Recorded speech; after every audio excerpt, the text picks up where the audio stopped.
Ang nag-iisang Di Manhwa, Tagalog Recap.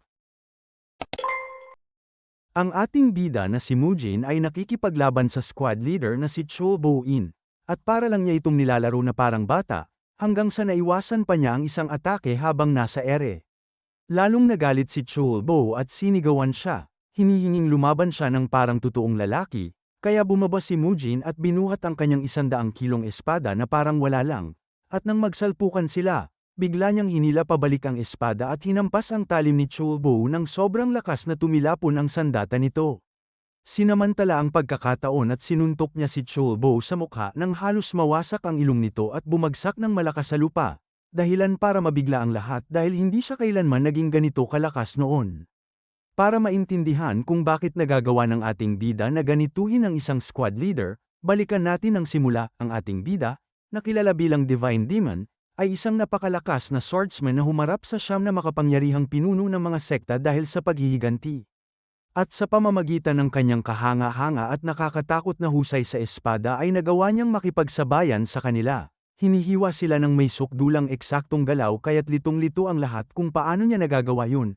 At bago pa nila mamalayan ay isa-isa na silang naputol at napatumba, hanggang sa mapagtanto nilang ang ating bida ay hindi tao kundi isang halimaw.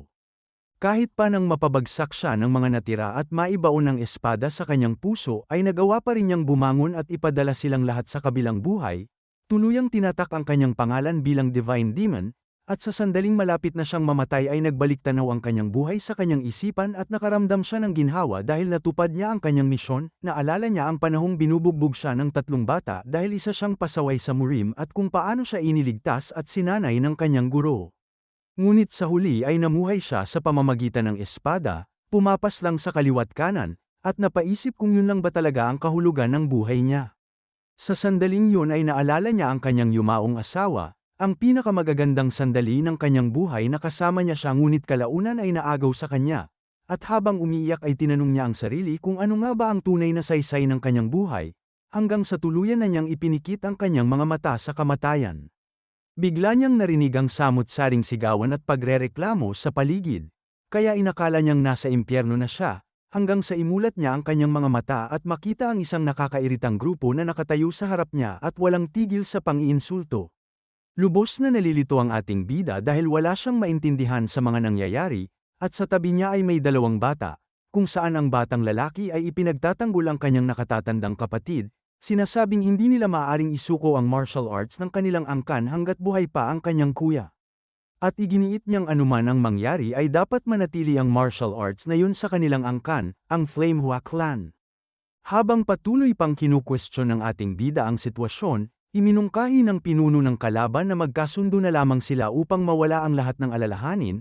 Tinawag niya ang ating bida na si Mujin at sinabing handa siyang mag-alok ng pera dahil lubhang dukha ang kanilang angkan. Kapalit nito ay itataya ni Mujin ang martial arts ng kanilang angkan at magduduelo sila para rito. At kung sino ang manalo sa laban ay siyang kukuha ng lahat. Nabigla ang batang lalaki nang marinig ito dahil alam niyang ang kanyang nakatatandang kapatid. Ang ating bida ay ganap na walang silbi pagdating sa martial arts. Pagod na sa ingay ang ating bida kaya napilitan siyang tanungin ng grupo kung sino ba ang Mujin, gayong alam niyang siya ay ibang tao. Dahilan para malito ang kanyang mga tinatawag na nakababatang kapatid at titigan siya na parang isang baliw. Maging ang kanyang kalaban ay napilitang tanungin kung ano ang sinabi niya, at doon niya ibinunyag na kilala siya bilang Divine Demon, ngunit napabuntong hininga lamang ang kausap niya at pabirong iminungkahi na tawagin na niya lang ang kanyang sarili bilang King of the Underworld. Lumalabas na ang nakakairita niyang kalaban ay si Chang Dabo, ang ikalawang anak ng Changhua Merchant Group, at galit na galit ang mga kapatid ni Mujin dahil pakiramdam nila ay tuluyan ng nasisiraan ng ulo ang kanilang kuya kaya kung ano-ano na ang lumalabas sa bibig niya, hanggang sa pati ang pinuno ng Changhua Merchant Group na si Bu Chuyon ay nilait ang kanilang angkan. Sinasabing tapos na ito dahil ang panganay na anak ay nasa masamang kalagayan na ng pag-iisip. Nanatiling tahimik si Mujin habang pilit niyang inuunawa kung ano talaga ang nangyayari. At dahil wala siyang sinasabi ay inakala ni Dabo na tinanggap na niya ang duelo kaya ipinaalam nitong gaganapin ang laban sa Beyond Pavilion sa susunod na buwan, sabay pinaalala na ang kasunduan ay ginawa sa ilalim ng martial arts code at hindi niya ito maaaring labagin dahil may kaakibat itong mabigat na kaparusahan. Matapos umalis ang grupo ay humarap sa kanya ang mga itinuturing niyang kapatid at tinanong kung ano ang balak niyang gawin ngayong napilitan siyang pumasok sa isang duelo. Lalo pang pinasama ng sitwasyon ang katotohanang hindi pa siya kailanman nakagamit ng espada, dahilan para matawa ng malakas si Mujin dahil alam niyang ang swordsmanship ang mismong buhay at hininga niya. Ngunit nang subukan niyang tipunin ang kanyang aura sa pamamagitan ng pag-abot sa kanyang inner energy ay bigla niyang napagtanto na wala na ito, lubusang naglaho na parang hindi kailanman umiral, at mas lalo siyang nadismaya nang maramdaman niyang ang katawan niya ngayon ay napakahina at marupok. Biglang humagulgol ang kanyang kapatid na babae, nagmamakaawang magising na siya sa katotohanan, at diretsahan pa siyang tinawag na basura at tanga dahil hinayaan niyang apihin sila ng merchant group, sinaway naman siya ng kapatid na lalaki at pinapag-sorry, ngunit tumanggi siya at sinisi si Mujin sa pagkamatay ng kanilang mga magulang bago tumakbo palayo habang umiiyak. Humingi ng paumanhin ng batang lalaki sa asal ng kanyang kapatid, sinabing nadadala lang ito ng galit minsan, at pagkatapos ay umalis na rin. Lubos na nalito si Mujin dahil hindi niya maisip na pati mga bata ay kinamumuhian na siya at tinuturing siyang isang baliw. Habang naguguluhan ay malinaw pa rin sa kanya ang huling alaala niya, ang walang awang pagpaslang niya sa mga pinuno ng mga sekta, kaya naniwala siyang dapat ay namatay na siya ng payapa. Ngunit sa halip ay nagising siya sa isang banyagang katawan. Dahilan para bumagsak siya sa lupa sa matinding pagkadismaya, iniisip kung sino-sino ba talaga ang mga batang yun. Biglang may isang kakaibang lalaki na tila katulong ni Mujin ang patakbong lumapit at tinanong kung bakit siya lumabas kahit napakahina ng kanyang katawan, sinasabing nag-aalala siya para sa kanya. Ngunit simple lamang na tinanong ni Mujin kung sino ba siya dahil malinaw na hindi niya ito kilala. Nagulat ang lalaki na nagngangalang Masok at inakalang inatake na naman si Mujin ng sakit dahil sa tinatawag nilang pagkabaliw, at dahil kumbinsido siya talagang may amnesia si Mujin ay napagdesisyonan niyang ikwento ang kanyang nakaraan. Ayon sa kanya, si Hua Mujin ay dating isang batang may pambihirang talento at mataas na reputasyon na gustong kunin bilang disipulo ng ilang orthodox sects, at sa edad na 23 ay naging pinuno na siya ng kanilang angkan. Ngunit aminado si Sak na napapagod na siyang ikwento ito dahil mahigit 6,000 beses na niya itong inulit. Hindi naniniwala si Mujin na isa siyang dating napakagaling na bata dahil malinaw na napakapangit ng kalagayan ng kanyang energy core.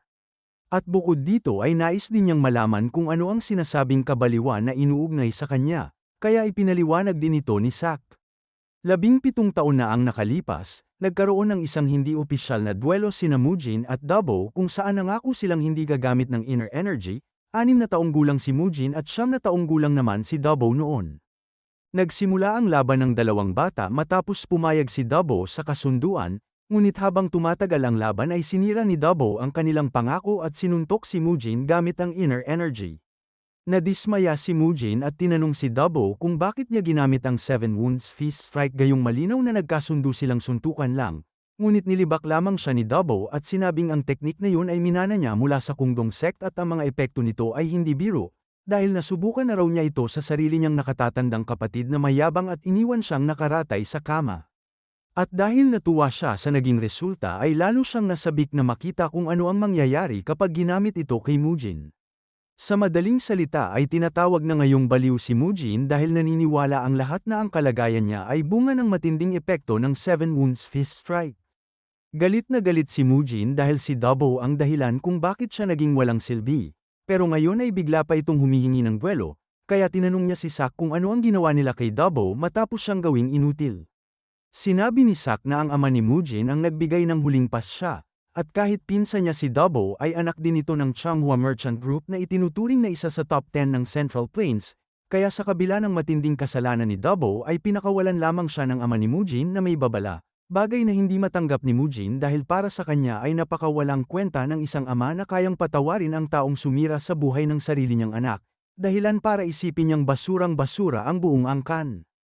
Matapos nito ay tinanong niya si Sak kung nasaan na ang kanyang mga magulang, at ipinaliwanag ni Sak na habang lumalala ang kalagayan ni Mujin ay nalubog sa utang ang kanyang ama sa paghahanap ng lunas. Hanggang sa 9 na taon na ang nakalipas ay tuluyang lumubha ang sakit ng kanyang ina at pumanaw. Makalipas ang 3 taon ay sumunod na rin ang kanyang ama sa kabilang buhay. Dahil dito ay itinuring si Mujin bilang anak na pumaslang sa sarili niyang mga magulang at sumira sa angkan. Bumagsak ang reputasyon ng kanilang pamilya at napilitan ang kanyang mga kapatid na mabuhay sa kahihiyan, hanggang sa wala nang natira kundi mga utang, 2 tapat na tagapaglingkod, at iilang martial artist, kasama ang kanyang mga nakababatang kapatid na si Hua Dojin at ang kapatid na babae na si Hua Soyun. Doon lamang napagtanto ni Mujin kung bakit sinabi ni Soyun na siya ang may kasalanan sa sinapit ng kanilang mga magulang. Nang gabing yun ay binasa ni Mujin ang mga aklat ng kasaysayan na iniwan ng orihinal na may-ari ng katawan at marami siyang natutunan, kabilang ang katotohanang 30 taon na ang lumipas mula nang talunin niya ang siyam na sekta at ngayon ay naninirahan siya sa katawan ng isang baliw na walang energy core. Kaya dahil wala siyang pagsisisi sa kanyang nakaraang buhay ay napagpasyahan niyang mamuhay bilang si Hua Mujin at tulungan ang mga batang walang magawa. Kahit batid niyang ang Changhua Merchant Group ang magiging pinakamalaking problema niya dahil sila mismo ang dahilan kung bakit naging inutil ang kanyang katawan at tuluyang nawasak ang kanilang angkan. Ang una niyang inisip ay ang paghandaan ang duelo nila ni Double na gaganapin sa susunod na buwan, at dahil alam niyang basurang-basura ang kasalukuyan niyang katawan ay napagtanto niyang kailangan niya itong buuin muli mula sa simula, kaya umupo siya upang magnilay at sinimulan muli ang lahat na parang isang baguhan. Naalala niya na noong una niyang sinubukan ang cultivation sa dati niyang buhay ay napakahirap nito, ngunit ngayon ay tila maayos ang takbo dahil sa napakalakas na likas na martial aptitude ng katawang ito. Kaya pinakawalan ni Mujin ang napakalakas na enerhiya ng katawan at sinubukan itong galugarin hanggang sa sukdulan, dahilan para magliwanag ang buong silid ng gintong liwanag. Ilang sandali pa ay narinig ni Nasak at ng mga tagapaglingkod ang kanyang sigaw at paghihirap kaya dali-dali silang pumasok sa silid. At nadatnan nila siyang nakahandusay sa sahig, hanggang sa pabirong sabihin ng isa sa mga tagapaglingkod na patay na siya. Ngunit nang suriin ang pulso ni Mujin ay napagtanto nitong mas malakas ito kaysa dati. Bigla namang hinawakan ni Mujin ang tagapaglingkod at tinanong kung bakit halos hindi niya masukat ang sakit na dinaranas ng kanyang katawan dahil lamang sa pagtatangkang bumuo ng energy core, at nang maguluhan ang tagapaglingkod ay inulit niya ang tanong, nais malaman kung may espesyal bang konstitusyon ang katawan niya. Doon ibinunyag ng tagapaglingkod na taglay niya ang Heavenly Martial Body, isang pambihira at makalangit na konstitusyong pinili mismo ng langit. Ngunit kasabay nito ay muling sinaklot ng matinding sakit si Mujin at doon niya tuluyang naunawaan na ang konstitusyon ng kanyang katawan ay ganap na kabaligtaran ng demonic arts, ang isang katawang hitik sa dalisay at matuwid na enerhiya ay magdurusa ng matinding sakit kapag sinubukang magsanay ng demonic cultivation. Sumigaw si Mujin sa matinding paghihirap. Nagtatanong sa sarili kung bakit sa dami ng posibleng konstitusyon ay napunta pa siya sa katawang isinumpa ng ganitong kalupit na tugma. At napagtanto niyang lalong naging delikado ang sitwasyon dahil isang buwan na lamang ang natitira bago ang duelo. Habang nakahandusay sa sakit ay tinanong niya si Sak kung sino ang dalawang lalaking nasa silid, ipinaliwanag ni Sak na ang lalaking nakaberde ay ang Chief Steward na si Do Baeksin at ang lalaking nakapula ay ang Elder na si Jo Hwanbong, at sa sandaling marinig niya ang pangalang Jo ay may naalala siya mula sa kanyang nakaraang buhay, ngunit dahil sa sobrang sakit ay tuluyan na siyang nawala ng malay. Pagkalipas ng 3 araw ay sa wakas, bumangon na si Mujin mula sa pagkakahiga, ngunit nag-aalala si Sak dahil pakiramdam niya ay hindi pa sapat ang kanyang pahinga. Sinabi naman ni Mujin na sawa na siyang nakahiga dahil nalalapit na ang kanyang duelo at hiniling niya kay Sak na kumuha ng mga espada, dahilan para pigilan ni Sak ang sarili niyang matawa dahil naghihirap na nga silang makahanap ng makakain pero espada pa ang hinihingi ni Mujin. Napilitan tuloy si Mujin na itanong kung wala na bang pera ang pamilya. At ipinaliwanag ni Sak na kasalukuyan silang umutang sa isang unorthodox sect na tinatawag na Bangho sect, at dahil napakataas ng interes nito ay lalo lamang silang nalubog sa utang.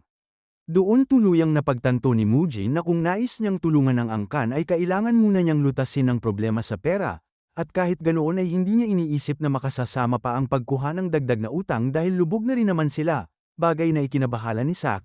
Ngunit pinatahimik siya ni Mujin at inutusan na magsulat ng liham sa 2 elders dahil lalabas siya upang maglakad-lakad. Nang mabalitaan ito ng mga elders ay agad silang nabahala dahil nagtungo si Mujin sa mapanganib na Bangho sect. Ilang sandali pa ay nakarating sina Mujin at Sak sa pasukan ng Bangho sect, at inutusan ni Mujin ang malaking gwardya na ipaalam sa amo nito na nais niya itong makausap. Ang lalaking si Kang Nohu ay hindi mahilig na makipaglaro at sinabihan si Mujin na pumasok na lang kung nandito siya para magsugal, ngunit iginiit ni Mujin na ihatid siya ni Kang sa kanilang sect leader. Na siyang ikinagalit ng gwardya.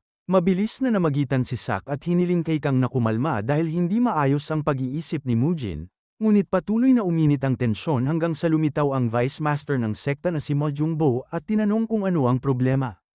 Ipinaliwanag ni Kang sa kanyang amo na nais makipagkita ni Mujin sa pinuno ng sekta, kaya tinanong ni Mo Jongbo kung bakit, at diretso namang sinabi ni Mujin na nais niyang umutang pa, dahilan para sabihan siya ni Mo Jongbo na hindi na niya kailangang makita ang sect leader para doon at inimbitahan na siyang pumasok sa loob ng gusali. Makalipas ang ilang sandali ay mas lalo pang pumasok sina Mujin at Sak sa loob ng manor habang tumatawid sa isang tulay na kahoy at napapalibutan ng mga armadong swordsmen na umaalalay sa kanila. At dahil dito ay labis na nag-aalala si Sak at sinabi kay Mujin na may pagkakataon pa silang umatras bago mahuli ang lahat. Ngunit hindi sumang-ayon si Mujin at sinabing napakalayo na nang narating nila para umatras pa.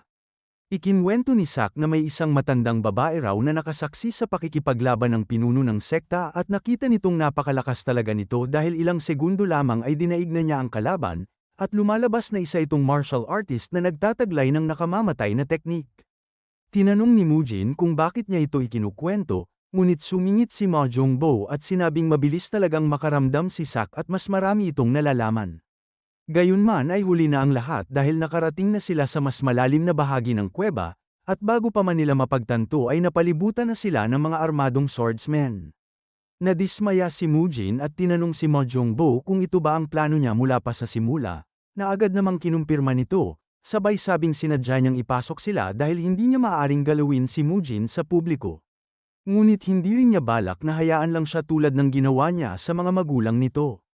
Hindi nakipagtalo si Sak at sa halip ay nagmakaawa na patawarin at iligtas ang kanyang master, samantalang nag-alab ang galit ni Mujin nang mabanggit ang kanyang mga magulang dahil para sa kanya ay wala naman siyang mga magulang, hanggang sa bigla niyang naalala na nasa ibang katawan na nga pala siya. Nang maihanda na ang lahat, inutusan ni Mo Jongbo ang kanyang mga tauhan na turuan ng leksyon si Mujin, at isa sa mga ito na sabik ay agad sumugod at sinuntok siya. Dahilan para halos himatayin sa takot si Sak nang makita ang suntok na diretso sa kanila. Sa hindi inaasahang pangyayari ay hinarang ni Mujin ang suntok ng lalaki at tuluyang dinurog ang mga buto nito mula sa loob, kaya napasigaw ito sa sakit at bumagsak sa lupa habang isinisigaw na gumamit daw si Mujin ng maruruming panderaya. Ngunit tinukso lamang siya ni Mujin at sinabing masyado palang malambot ang kanyang mga buto para sa laki ng katawan niya.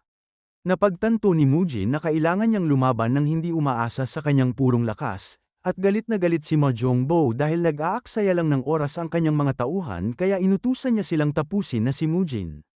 Isang swordsman ang dumiretso sa kanya at humataw ng espada, ngunit madali itong naiwasan ni Mujin at napagtanto niyang kailangan niyang patuloy na gumalaw dahil hindi niya kayang tapatan ang lakas ng kalaban. Kaya gamit ang kanyang liksi ay naiwasan niya ang mga atake at biglang sumalpok ng ulo na dumurog sa mukha ng lalaki, dahilan para mapaatras ito habang sumisigaw sa sakit. Agad namang pumalit ang kasamahan nito at sinubukang hiwain si Mujin, ngunit muli niyang naiwasan ang atake. At nang muling umatake ang kalaban ay tumalon si Mujin paatras bago sumipa at tuluyang pabagsakin ang lalaki. Bago pa man maunawaan ng mga armadong tauhan ang nangyayari ay para na lamang silang pinaglalaroan, at sa loob ng ilang sandali ay napaluhod silang lahat sa lupa. Mula sa malayo ay sumigaw si Sak upang tiyaking ligtas ang kanyang master, ngunit tinawag lang siya ni Mujin na makupad at sinabing ayos lang siya, dahilan para mamangha ng husto si Sak at mapatanong kung saan niya natutunan ang mga galaw na ginagamit niya. Ngunit sinabi ni Mujin na ang nakikita nito ay hindi martial arts kundi mga galaw na napulot lamang niya sa lansangan, bagay na ikinagulat ni Sak dahil hindi niya matandaang nagpalaboy si Mujin noon. Pinuri ni Mo Jongbo si Mujin sa pagpabagsak sa kanyang mga tauhan. Ngunit agad niyang inihagis ang isang barya na may napakalakas na puwersa, at bagamat bahagya itong lumagpas sa ulo ni Mujin ay ramdam niya ang bigat ng presyon nito kaya siya ay nabigla. Galit na inutusan ni Mo Jongbo ang kanyang mga tauhan na umalis dahil siya na mismo ang haharap kay Mujin. Nagulat si Mujin sa tindi ng galit na ibinubuhos sa kanya gayong ang nais lang naman niya ay makipag-usap sa pinuno ng sekta. Ngunit mariing sagot ni Mo Jongbo na hindi karapat-dapat makaharap ng kanilang boss ang isang basurang tulad niya. At sa nag-aalab na galit ay hinugot ni Mo Jongbo ang kanyang espada at dumiretso kay Mujin, handang pabagsakin siya. Sa isang nakakagulat na pangyayari ay hinarang ni Mujin ang malakas na hampas ni Mo Jongbo gamit lamang ang isang pares ng chopsticks, bagay na ikinagulat ni Mo Jongbo, kahit hindi niya alam na yun lang ang nagawa ni Mujin dahil wala siyang pambili ng espada. Nagpatuloy ang palitan ng mga atake ni Mujin at Mo Jongbo, Ngunit matatag na nanindigan si Mujin gamit ang kahangahangang galaw sa pakikipaglaban. At bago pa man mamalayan ni Ma Jongbo ay naibaon na ni Mujin ang isang chopstick sa kanyang kamay. Hindi makapaniwala si Ma Jongbo na nakahanap pa rin si Mujin ng opening sa depensa niya kahit todo ang pagsisikap nitong patumbahin siya. At habang nagpupumiglas si Ma Jongbo ay tila nag-e-enjoy pa si Mujin, tinutokso siya na baka pagsisihan niya ang pagmamaliit sa chopsticks.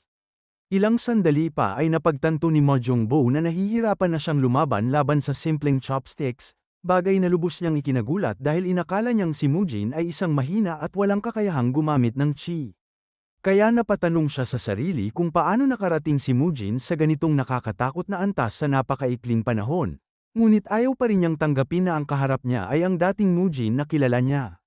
Patuloy na tinutusok ni Mujin ang katawan ni Ma Jongbo gamit ang chopsticks habang sinasabihan itong napakapangit ng kanyang mga galaw, at dahil ayaw magpatalo ni Ma Jongbo sa isang pares lang ng chopsticks ay tumalon siya sa ere at sinubukang tapusin si Mujin gamit ang kanyang pinakahuling teknik. Sa kabila ng nakakatakot na anyo ni Ma Jongbo sa ere ay hindi man lang natinag si Mujin, madali niyang naiwasan ang atake at iniwan si Ma Jongbo na lubusang bukas ang kanyang depensa, kaya agad na pinakawalan ni Mujin ang isang napakalakas na suntok na tuluyang dinurog ang natitira pang yabang ni Ma Jongbo. Nang manaig na ang takot sa buong katawan ni Ma Jongbo ay muling sinabi ni Mujin na ang gusto lang naman niya ay umutang, ngunit sa pagkakataong ito ay may kasama itong napakabangis at nakakatakot na tingin. Hindi nagtagal ay napilitan si Ma Jongbo na maupo at makipag-usap kay Mujin matapos mapuruhan ng husto, at maging ang kanyang mga gwardya ay napayuko sa harap ni Mujin habang nag-uusap sila, bago tuluyang tanungin ni Ma Jongbo si Mujin kung ano ba talaga ang nais niyang malaman. Tinanong ni Mujin si Ma Jongbo kung bakit nagpapautang ang kanilang sekta sa kanyang pamilya nang walang anumang collateral, dahil ramdam niya ang masamang intensyon sa buong kasunduan. Ngunit iginiit ni Ma Jongbo na wala silang masamang balak at masyado lang daw nag-iisip si Mujin. Hindi ito pinaniwalaan ni Mujin kahit kaunti, dahil kahit nakaupo lang siya ay ramdam na ramdam niya ang takot ni Ma Jongbo, kaya muli niya itong tinanong at sa pagkakataong ito ay mariing pinaalalahanan na mag-isip ng mabuti kung ayaw nitong maparusahan. Nang mapagtanto ni Ma Jongbo na hindi nagbibiro si Mujin ay tuluyan na niyang ibinunyag na ang utos ay nagmula sa Changhua Merchant Group, bagay na hindi na ikinagulat ni Mujin dahil alam niyang may kinalaman talaga ang grupong yun. Tinanong niya si Ma Jongbo kung anong klaseng kasunduan ang ginawa nila sa Changhua Group, at bagamat nag-aatubili itong magsalita ay mabilis na ipinaalala ni Mujin na kung mamamatay siya sa pagtatanggol sa Merchant Group ay wala ring makakamiss sa kanya. Kaya napaisip si Ma Jongbo at inamin na inutusan sila ng Merchant Group na pautangin ang waklan ng kahit anong halagang hilingin nila, kapalit ang napakataas na interes. At kapag tuluyang bumagsak ang waklan ay mapupunta sa Bangho Sect ang mga lupain nito bilang gantimpala. Doon tuluyang napagtanto ni Mujin na ang lupa ng pamilya ang siyang collateral mula pa sa simula. Kaya tinanong niya si Ma Jongbo kung magkano ang magiging kabuuang bayad sa loob ng isang taon kung hihiram siya ng 300 gintong barya. At ayon sa kontrata ay aabot ito sa 5,000 gintong barya. Nandiri si Mujin sa ganitong kasunduan, ngunit wala rin siyang pakialam at tinanggap pa rin niya ito.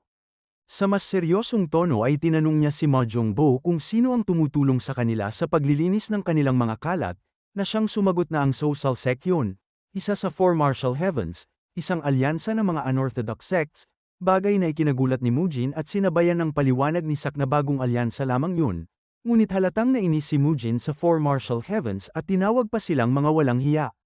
Naniniwala si Sak na tila bumabalik ang pagkasira ng ulo ng kanyang amo dahil ni minsan ay hindi pa niya ito nakitang humarap o makabangga ang alyansa noon.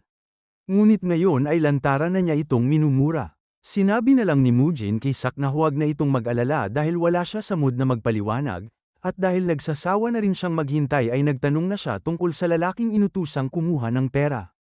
Hindi nagtagal ay dumating na ito na dala ang isang kahong puno ng 300 gintong barya, at agad na lumiwanag ang mga mata ni Mujin sa tuwa nang makita yon, iniisip na sapat na yon. Sinabi niya kay Sak na oras na para umalis sila. Kahit na nag-aalinlangan pa rin si Sak sa buong usapin ng pangungutang, ngunit sinabihan lang siya ni Mujin na tumahimik at kunin ang pera para makaalis na sila.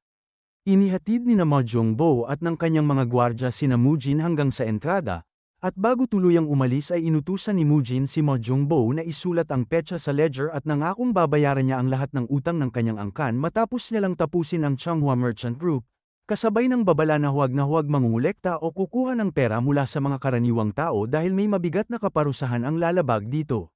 Sumunod si Ma Jongbo sa utos, ngunit sa kaibuturan ng kanyang loob ay galit na galit siya at sabik na makita si Mujin na mapahamak. Makalipas ang sandali ay nakarating na sina Sak at Mujin sa kanilang bahay at sinalubong sila ng dalawang elders, na agad na nabahala nang makita ang dugo sa damit ni Mujin, ngunit tiniyak niyang hindi yun sa kanya. Nang tanungin nila kung ano ang nangyari sa Bangho sect ay sinabi lamang ni Mujin na nanghiram siya ng pera, at ipinaliwanag na kailangan nito ng angkan upang mapakain ang kanilang mga mandirigma at maiwasang tuluyang magsiyalisan ang mga kakaunti na lang na natitira sa kanila. Ayaw maniwala ng mga nakatatanda na ang Bangho sect ang nagpautang kay Mujin at inakala pa nilang ninakaw niya ang pera. Ngunit ipinaalala ni Mujin na maayos na nakatala ang lahat sa ledger ng Bangho sect ayon sa kanyang sinabi, at idinagdag na ang hinihiling na lang niya sa kanila ay alagaan ang kanyang mga kapatid at tiyaking may sapat silang pagkain at maayos na kasuutan. Matapos ibigay ang kanyang mga tagubilin ay simpleng nagpaabot si Mujin ng good luck bago tuluyang umalis. Pagkatapos nito, nagtungo siya sa memorial room ng kanyang mga magulang, ngunit dahil wala siyang mga magulang sa dati niyang buhay ay hindi niya alam kung ano ang kanyang sasabihin. Sa huli ay nagsalita rin siya at sinabi na nalutas na ang problema sa pera, at nangako rin siyang aalagaan ang kanyang mga kapatid at mga taga-silbi, habang hinihiling sa kanyang mga magulang na matahimik na sa kabilang buhay. Tiniyak din niya na dudurugin niya si Dabo dahil sa paghamon nito sa kanya sa isang duelo. Hindi niya alam na pinapanood pala siya ni na Sohyun at Dojin, at kitang-kita sa mga bata ang paghanga. Maya-maya, nag-utos si Mujin ng 3 espada na may bigat na 50 kilo, 80 kilo, at 110 kilo. Halos mabali ang mga likod ng mga taga-silbing nagdala ng mga espada dahil sa bigat, ngunit tuwang-tuwa si Mujin dahil sa wakas ay dumating na ang mga ito. Napilitan si Sak na tanungin kung ano ang balak niyang gawin sa mga sobrang bigat na espada. At nakangiting sagot ni Mujin na gagawin lang niya ang ginagawa ng lahat sa espada, iwawasiwas ito. Excited siyang kinuha ang 50 kilong espada at balak magsimula roon, ngunit agad na nawala ang kanyang ngiti nang mapagtanto niyang hindi niya ito kayang buhatin. Napagtanto niyang basura pa ang kanyang katawan, ngunit hindi pa rin siya handang sumuko. Gayunpaman ay nalaman niyang kaya niya itong may angat ng kaunti kung gagamit siya ng 2 kamay. Napansin ni Mujin ang nandidiring tingin ni Sak, at inutusan siya nitong bumaba na para makapaghanda ng pagkain niya.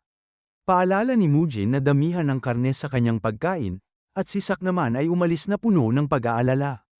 Habang hawak-hawak ni Mujin ang espada ay dama niya ang bigat ng katotohanang 2 linggo na lang ang natitira sa kanya upang magsanay ng todo bago ang duelo.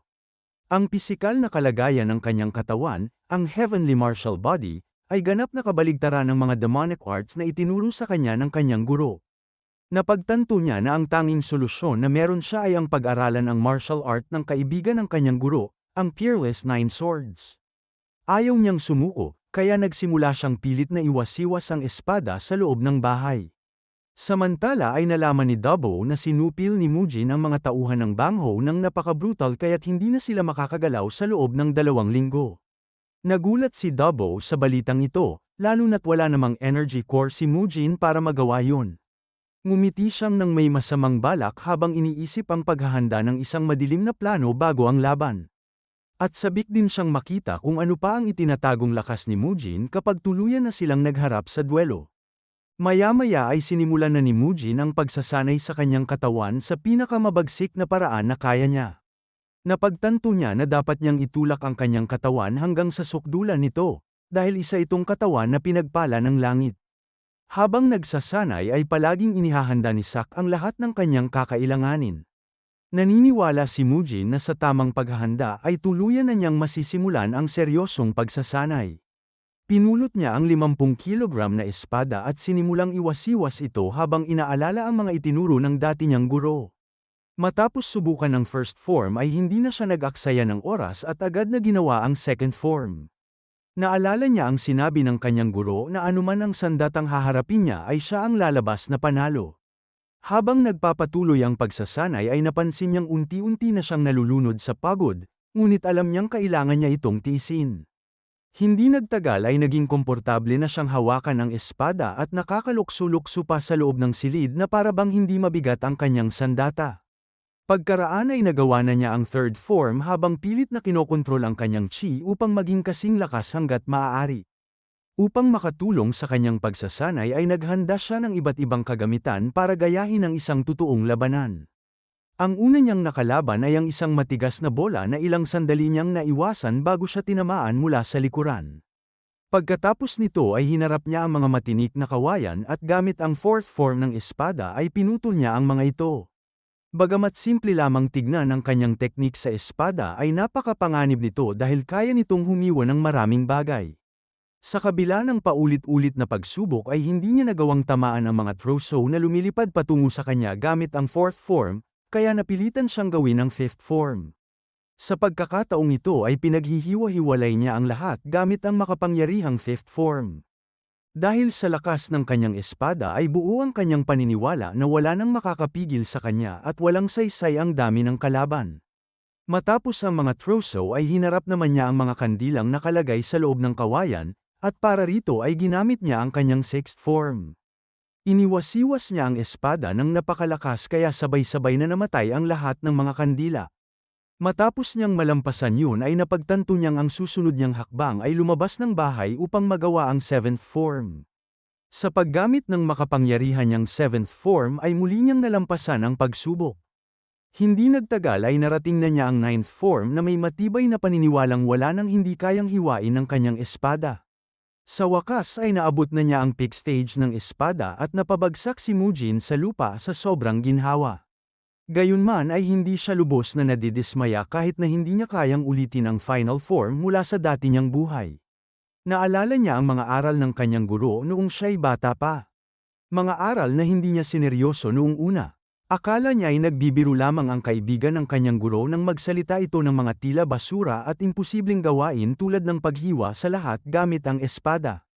Inamin ng kanyang guro na maaaring mukhang hindi kapanipaniwala yun, ngunit ayaw niyang tuluyang mamatay ang martial arts ng kanyang kaibigan.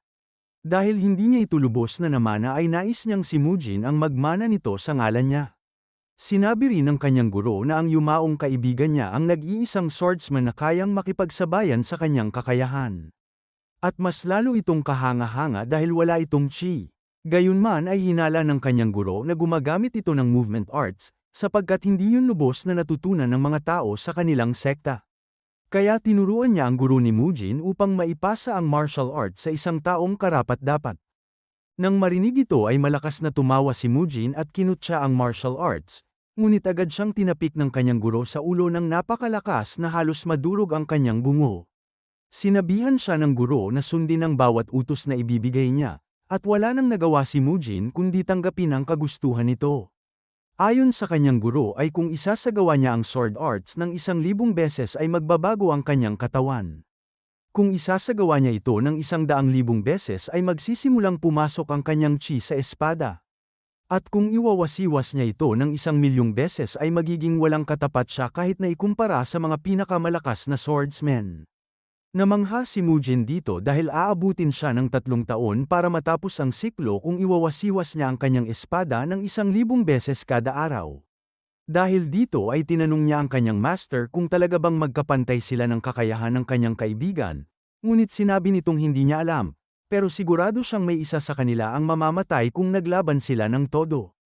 Dahil dito ay naging mausisa si Mujin kung anong klaseng tao ang kaibigan ng kanyang master. Maya-maya ay nagising na si Mujin sa sunod-sunod na malalakas na sampal mula kay Sak. Napagtanto niya na malayo pa ang lalakbayin niya dahil nahimatay agad siya matapos praktisin ang galaw ng 1 beses pa lang at malayo pa siya sa 1,000. Gayunpaman ay kailangan na niyang kumain dahil gabi na, at nang tignan niya ang plato ng pagkain sa harap niya ay napagtanto niyang baboy ang ulam. Nadismaya siya at sinabi kay Sak na baka baka na lang ang bilhin sa susunod dahil yun ang pinakamadaling kainin para magpalaki ng katawan. Sinabi rin niya kay Sak na malaya itong gamitin ang perang hiniram nila sa Bangho sect dahil madali naman siyang makakahiram ulit sa kalaunan. Sinabi niya kay Sak na ang plano niya ay kumain ng baka sa buong panahong lalaban siya kay Dabo. Pagkatapos ay tinanong ni Sak si Mujin kung kailan niya natutunan ang martial arts na ginawa niya dahil sigurado siyang hindi naman marunong si Mujin noon. Dahil nasabi na ni Mujin ito sa kanyang mga kapatid ay naisip niyang hindi na rin masamang sabihin ito kay Sak. Kaya ibinunyag ni Mujin na hindi siya ang totoong Mujin dahil ang tunay niyang pagkakakilanlan ay ang Divine Demon.